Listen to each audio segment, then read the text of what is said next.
নামাজ যে পড়ো নাই, নামাজ না পড়ে আজকে যে কবরের দিকে আসলে তোমাকে কোন সিস্টেমে পানিশমেন্ট দেওয়া হবে তুমি জানো না কি রে যুবক?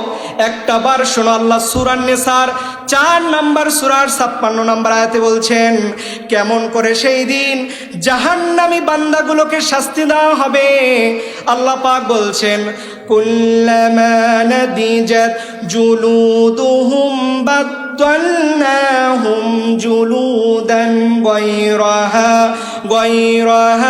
লিয়াদুকুল আযাব। একটা আওয়াজ দিয়ে বলেন আল্লাহু আকবার। আল্লাহ পাক সেই দিন মানুষগুলোকে এমন ভাবে শাস্তি দিবেন।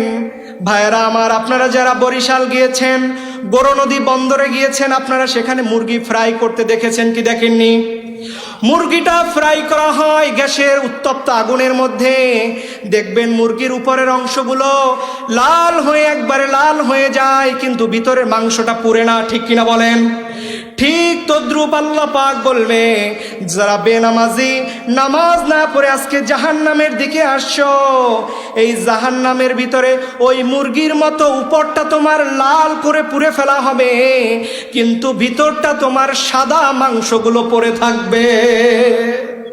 একটাবার ভাবো যুবক, কি চিন্তা, কি মত্ত, কি ইশারায় তুমি বসে আছো?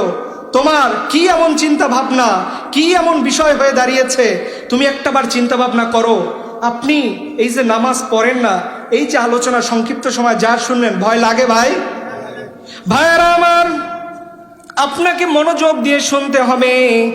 এই দুনিয়ার জীবন জীবন নয়, এই দুনিয়ার জীবন আপনাকে অবশ্যই শেষ করে দুনিয়ার সফর শেষ করতে হবে।